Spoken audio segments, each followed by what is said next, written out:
Hi people! Good day and welcome back to our YouTube channel, Marjan's Garden. So, ayan, hapon na ngayon guys, 5:45 PM na. Pero, ngayon lang tayo makakagawa ng video kasi kanina po ay mainit. So, ingat-ingat ako guys sa init kasi sumasakit yung ulo ko. Ayan, so, ayan guys, magbibigay ako sa inyo ng update sa mga ginawa ko dito sa ating mga succulents. Ayan, so nagre-rearrange ako. Actually, hindi pa ako tapos. Pero, meron akong mga niripat na mga succulents. Yun yung mga nabili natin guys kay Succulent Amore. And, naisip ko silang ilipat sa ganito na pot kasi nakabili yung papa ko dun sa bilihan ng pot. So, merong dumating na ganito.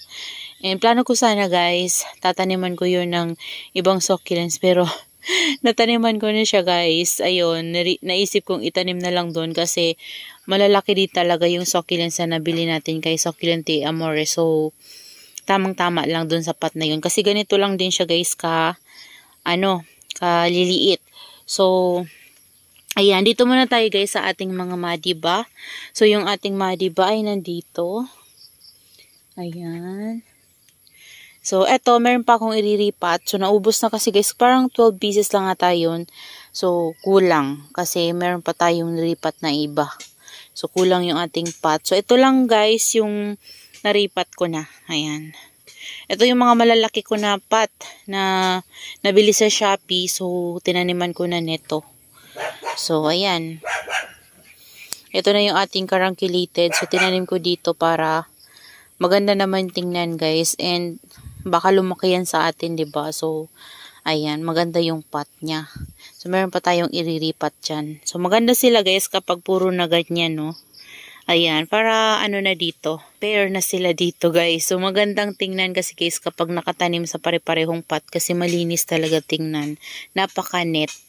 Ayan, tapos dito naman banda guys, ito hindi pa tapos. Pero dito pala, yan, update lang guys. Dito yung ano natin, kasi sobra-sobra na po yung ulan dito. Halos maya-maya din guys umuulan, tapos umiinit, umuulan, umiinit. So malakas din guys yung hangin.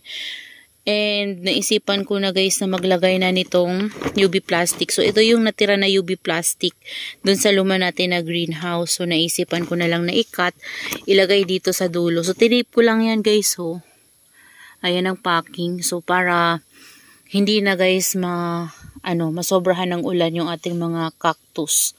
So, dito din guys sa kabila, ganyan din. Oh. Nag-aayos pa ako, kaya hindi pa, hindi pa sila kagandahan. Kaya, ayan, magulo pa. Pero papakita ko sa inyo guys yan. Kasi naglagay tayo ng UV plastic na dito sa dulo. Ayan, kasi sobra na talaga guys yung ulan. Baka mamaya guys, malusaw na yung ating mga cactus sa sobrang basa palagi. Ayan, kasi kapag sobra-sobra talaga yung pagkabasa nila guys, may possible na malusaw sila. So, meron na dyan na lusaw eh. Siguro mga 2 na. So, yung isa natin na melo, dun bandaw yun, yung isa natin na melo, bumigay na. So, 'di ba? Kaya nasobran sila sa water kaya nalusaw.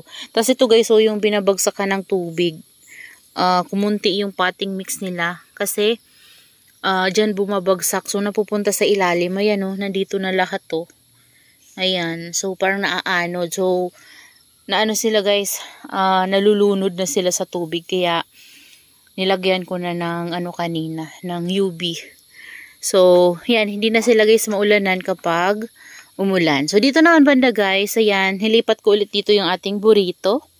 Tsaka yung ating donkey's tail na nasa malaking pot. So, dito, ayusin ko pa to guys. Hindi ko pa naisip kung ano yung gagawin ko dito. Ayan. Tapos dito naman guys, ito, binaba ko na yung ating Fred Ives. So, dyan muna yung ating Fred Ives. Ayan. Kasi dito guys, nakapabili na ako ng pots and nalagyan ko na rin yan guys ng, ng mga potting mix. Ayan. Yung rice hull na ni-reuse natin. Tapos yung fresh na rice hull yung sa ilalim yan guys. Ganyan naman guys yung ginagawa ko sa ating mga succulents kapag nagpapating tayo. So, fresh na rice hull yung sa ilalim. And then yung sa top niya guys, yun yung, mini-mix ko na use na bulok na rice hull. Yung use na natin na potting mix. So, bulok na kasi yun, guys. And then, nilalagyan ko sila, guys, ng DE powder, Furadan, at saka Osmocot. So, ayan. And then, may paparating ako na kasi nakabili ako ng vermicast, and then, coco peat. So, gagawin ko, guys, na lang ako, magmimix ako nun, and then ihalo ko dito. Yan, tama lang kasi kapag sobra naman, guys, pangit naman, guys, sa ating mga succulents yung sobrang pataba sa lupa. So, ayan. Dito naman banda, guys, ito, niripat ko dito sa ating malaking pot, yung ating mga lovely rose. Ayan. Yan. Ito yung lovely rose natin na 2 pot. Ayan, ito yung isa. Yan. Para naman, guys, magkaroon na ng space. Kasi, diba, siksika na yan sila. So, ripat ko na siya, guys, dyan sa malaki. Ayan. So, para magkaroon naman ng space. Yan. Lalago pa yan, guys. And, plano ko yan, guys, paulanan kapag natagal-tagal na yan sa atin. Para, tataba siya, guys. Kasi kapag, kasi itong ating lovely rose, hindi siya nauulanan.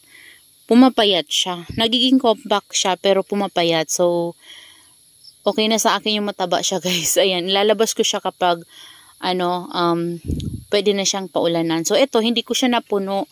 Kasi, yung natin yan, isang lovely rose, diba, hindi gaano pang sobrang puno yun. So, ang nilagay ko ay yung mga lipropa ko. So, ayan, marami tayong mga lipropa. Yan yung mga tinanggal ko sa kanila, guys, last time na yung tinanggal ko dyan na mga leaves sa ilalim. So, ayan na, may mga babies na. So, yung iba, may mga bago akong tinanggal. Nilagay ko naman sa ibang pot. Ayan, so, ayan na, guys, yung ating lovely rose. Ito, may lovely rose to, pero may hybrid. So, halo na to, guys. Ayan, napakalaki na ng pot nila. Ayan, tas dito, guys, nilipat ko na dito yung ating Darly Sunshine. Nilipat ko siya kasi, maliit siya dun sa pot niya. So, yan. Nilipat ko siya dyan. Ayan. Di ko tinatanggal, guys, yung flower stalk niya kasi, magkakaroon yan dyan, guys, ng baby. Kapag tuyong-tuyo na, guys, yung mga flower niya, nagkakaroon yan dyan, guys, ng baby. So, hayaan ko lang yan, guys. Ayan, diba? Kasyang-kasya siya sa big pot. Kasi dun sa tinamnan ko sa kanya, guys, nakaraan, parang siksikan sila. So, ito na, ko siya, para magkaroon naman ng ng araw yung sa gitna. Ayan, may mga baby din kasi siya, guys, sa ilalim. And dito naman, nilagay ko dito yung ating pink rose.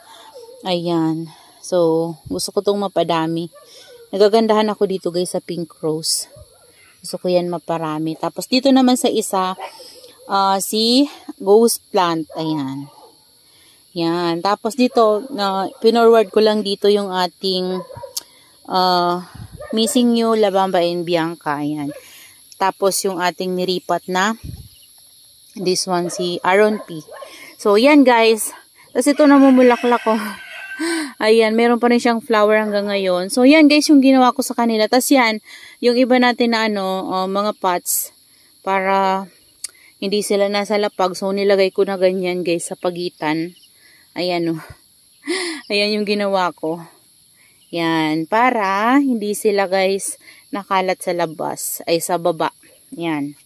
So, yan yung ginawa ko sa kanila. Hanggang dun yan, guys. So, yan, dala-dalawang pot sa pagitan para makalas naman tayo ng space. Ayan.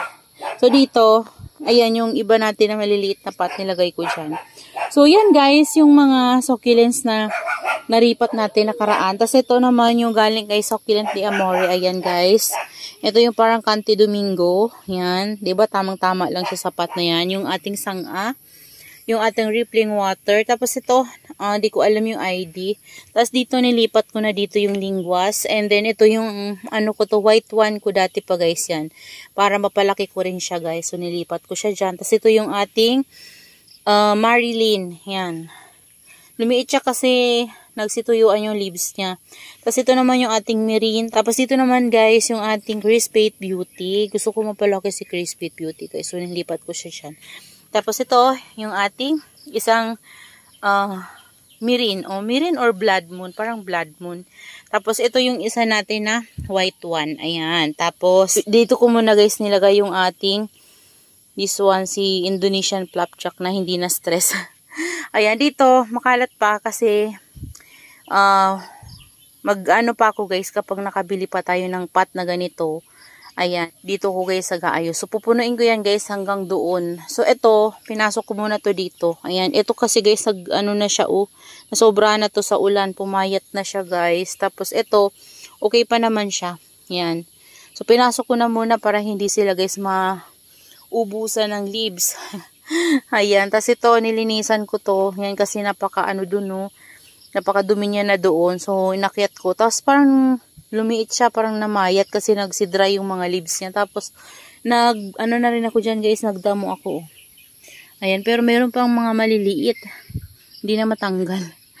Ayan, so yan guys yung ginawa ko. Medyo makalat pa dito kasi nga hindi pa ako natatapos sa paglilinis. Tapos kanina naman, maaga ko dito, naisipan ko na mag-propagate ng sedum burrito tapos ng donkey's tail. So, di ba ganyan, di ba mataas to? So, gusto naman ni donkey's tail at ni burrito nang hindi sobra-sobra yung init. So, naisip kong maglagay sa pagitan ng ating mga carunculate succulent. So, ayan ang ginawa ko guys.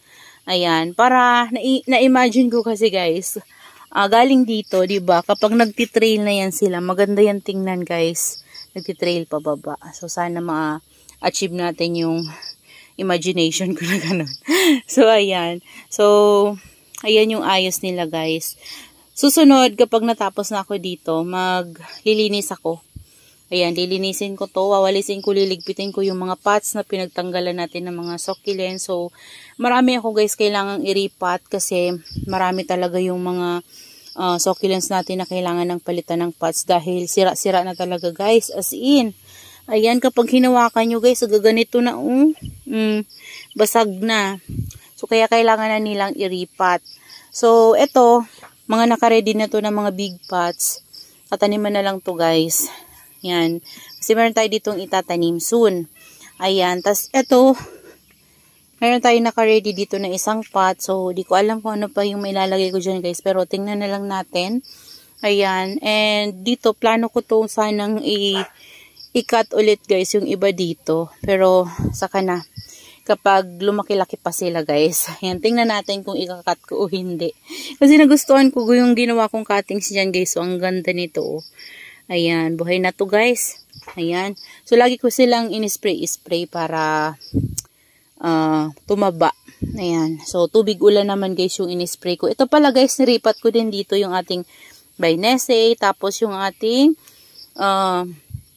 Purple Haze. Tapos ito yung free sa atin ni Igor's Succulent Corner. Ayan. So, yan guys. Ito pala niripat ko rin. Ayan. Yung ating variegated na super balm na ito guys. So, nawawala na yung pagka-variegated niya. Ewan ko ba? Bakit ganun?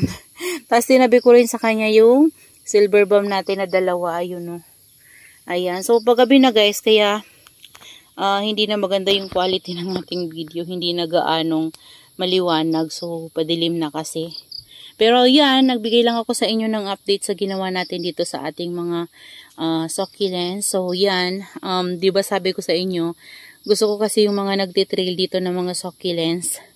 Ayan. So, yan na guys. Yan na nagawa ko na siya. So, meron pa tayong mga vacant na pots. So, makikita nyo yan guys kapag nataniman na natin sila. So, itong mga to, dyan na lang siguro yan guys. Saka ko na lang sila hanapan ng pwesto kapag okay na. Yan. So, tingnan natin kung ano yung mailalagay natin dyan sa baba na to. Kasi gusto ko nga diba yung nagtitrail. Pero kung wala naman akong mailalagay sa kanila na nagtitrail. So, okay na yung mga ganito guys. Maganda naman yung ating mga Echeveria succulents dito sa baba. Kasi malinis tingnan kapag ganyan. No? Ayan. So, yan lang muna guys. That's all for today's video. Yan. Pasensya na makalat kasi di pa tayo nakakapag ligpit. Ayan. So dito, yung ating rice hull guys, yan na lang natira. Diba 2 sako yan? So, yan na lang yung natira. Kasi ang lalaki ng pots na inano natin, no? Pinagripatan natin. So imagine, 8 pots yan guys na pinabili ko. Tapos meron pa tayo ditong mga 5 pata yun guys na pots na wala pang laman. So, nilagyan ko na sila ng laman. So, nag-mix na ako ng ating potting mix. So yun, nalagyan ko na sila lahat. Kaya yun na lang yung natira natin na fresh na rice hull. Ayan. So ngayon guys, ayan na yung ayos nila. So susunod papakita ko sa inyo guys kapag naayos ko na to ng tuluyan. Ayan, kasi dito meron pa tayong mga nakalapag pa dyan. So hindi ko pa alam kung saan ko ilalagay. Pero ito guys, sa layer na to, okay na yan siya. Hindi ko na yan tatanggalin. Ito na lang na sa daanan na to. Hanapan ko sila ng pwesto. So that's all for today's video guys. Yan, gabi na at madilim na. Yan, maraming salamat po sa inyong panunood. At shoutout pala kay Sis Linsky. Ayan. Maraming salamat sis sa panunood. Yan, mega love. Shoutout sa iyo Sis Linsky. Ayan. So, and shoutout din kay Ma'am Mary Jane Ramos, Baby Lina Sarita, Mama Donna TV, Sir Ernesto Gutlay, and Pix and Review, Jessie Adventure. So, meron sila guys, mga YouTube channel. Yung iba natin na shoutout. Yan. And then kay Sis Vivian. Ayan, shoutout sa iyo. At sa iba pa natin na mga taga-subaybay at supporters. Thank you so much. Ayan, shoutout din sa inyo and thank you sa support. So, that's all for today. Ayan, gabi na kasi guys. Ayan, madilim na. Ayan, see you on my next vlog. Happy gardening everyone. Bye-bye.